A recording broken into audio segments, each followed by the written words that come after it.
चीनू के जाने के बाद घर कितना सूना सूना हो जाएगा, नहीं? कहो तो मैं रिटायर हो जाऊं? अभी एजुकेशन लोन और रिटायरमेंट के खर्चे? ना बाबा ना। और अगर रिटायरमेंट ऑलरेडी सिक्योर्ड हो तो फिर हो जाओ रिटायर। और वैसे भी शाम की चाय साथ पीना काफी रोमांटिक है, नहीं? चले। स्मार्ट लोगों की क्लियर है प्रायोरिटी, बाकी सब बाद में। सेकंड इनिंग से पहले LIC।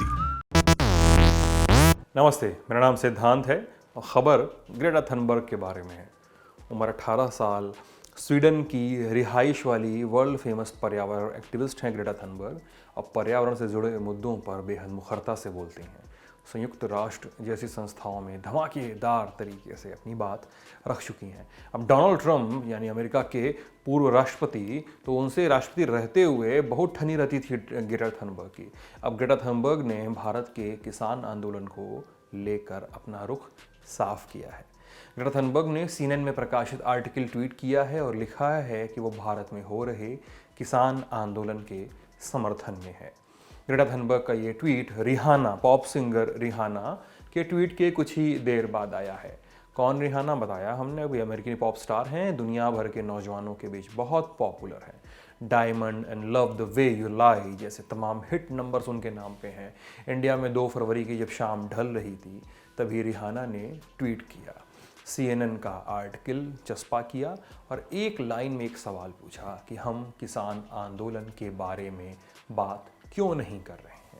बस फिर क्या था, रिहाना का ट्वीट आया और इंडिया का इंटरनेट टूट गया। हाँ, वही ब्रोक दी इंटरनेट वाली बात। लोग प्रतिक्रिया देने कूद पड़े थे। खबर लिखने तक 1,78,000 से ऊपर रिट्वीट इस ट्वीट के हो चुके थे। लाखों लोग, करोड़ों लोग टूटे पड़े थे अपना जवाब देने के लिए, तरीकों से अपने तर्क और अपनी बातें रखने के लिए। अब रिहाना के ट्वीट के बाद इंडिया की अधिकांश जनता जब सोई थी तो ग्रेटा थनबर्ग ने ट्वीट कर दिया। इस पर भी ट्वीट बरसने लगे। कुछ लोग ग्रेटा को बच्ची समझकर ज्ञान देने लगे तो कुछ लोग ये आवाज़ उठाने के लिए ग्रेटा की सराहना करने लगे। अब किसान आंदोलन को लेकर ट्वीट करने वाले नामी विदेशियों में बस ग्रेटा और रिहाना ही नहीं हैं। अंतर्राष्ट्रीय मानवाधिकार संस्था ह्यूमन राइट वॉच ने भी एक बयान जारी किया है, ट्वीट किया है, कहा है कि भारत के प्रशासन ने जिन एक्टिविस्टों और दूसरे लोगों को राजनीतिक रूप से मोटिवेटेड केसों में जेलों में रखा है, उस लिस्ट में और लोगों को जोड़ने के बजाय पहले से अरेस्ट किए गए लोगों को तुरंत रिहा कर देना चाहिए।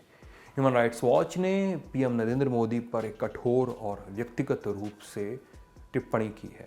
कहा है कि PM नरेंद्र मोदी अपने हिंदू राष्ट्रवादी एजेंडे के तहत अभिव्यक्ति की स्वतंत्रता के खिलाफ खड़े दिखाई देते हैं।